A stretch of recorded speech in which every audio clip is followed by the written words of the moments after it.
Welcome to Bargain Hunters Antique and Flea Market Mall of Bristol. I'm Mickey Brock, and this is a Vendor Spotlight.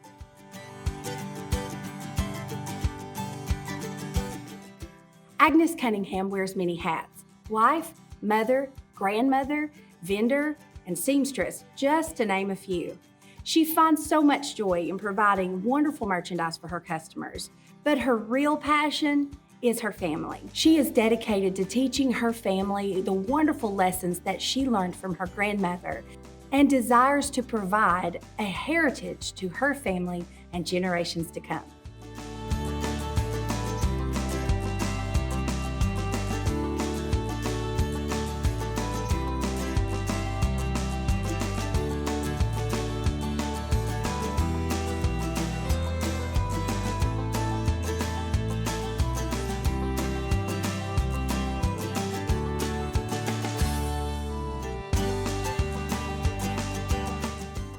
Hi, my name is Agnes Cunningham. My vendor code is NORA, and I am at the Bargain Hunters Flea Market and the Antique Mall in Bristol. I am named for my grandmother, and she went by Nora. It would be complicated to do two Noras, so they gave me her middle name, and it's Agnes, and that's what I go by. But Nora is just a little bit more sophisticated when you're doing sewing and such like that.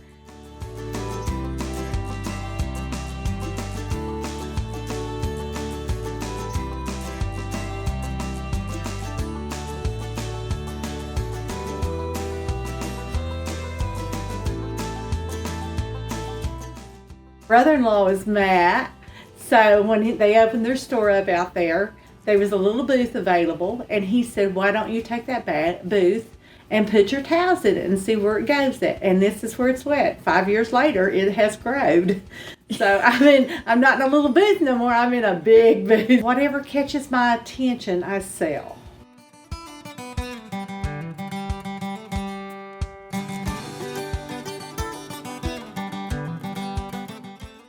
I sew. My grandmother made quilts. I just kind of grew up making quilts with her and stuff, and then I just started branching out making other things. So I do like hand towels for your oven doors, your refrigerators. I do bag holders to put your extra bags, plastic bags that you get from the stores. I sew adult bibs. I do aprons. This is your oven door handle, and you just take that towel, and it's real simple. Just like that, you take it off, and it hangs like this, and you just put it right back up, slide it up through there, and just button it back.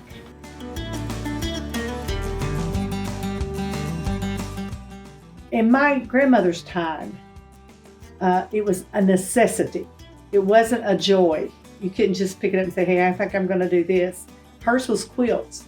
And she lived in a house where there was no electric heat or central heat and air. It was either wood or coal. So they had to have those extra blankets and quilts to stay warm. I have the quilt that was hers. I have one that belongs to my husband's family. It's just a joy in seeing it, and you can pick it up and look at it and say, hey, this was made. Or I can tell the children and the grandchildren, hey, this was made by your, 4 generations ago, and this is what it looks like.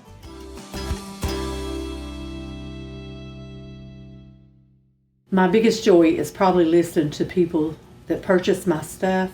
It reminds me of my grandmother's when she would do stuff like that, and I would watch her, and it's just, when you hear them talk about it, it really makes you think, yeah, I've done good. I've done the right thing. For me, the joy of it is being able to pass that down to the grandchildren, the children and the grandchildren, and to know that the second generation or the third generation is going to be doing something that I taught them, and that it will be a lesson that they can carry on and that they can also pass down to their children and grandchildren.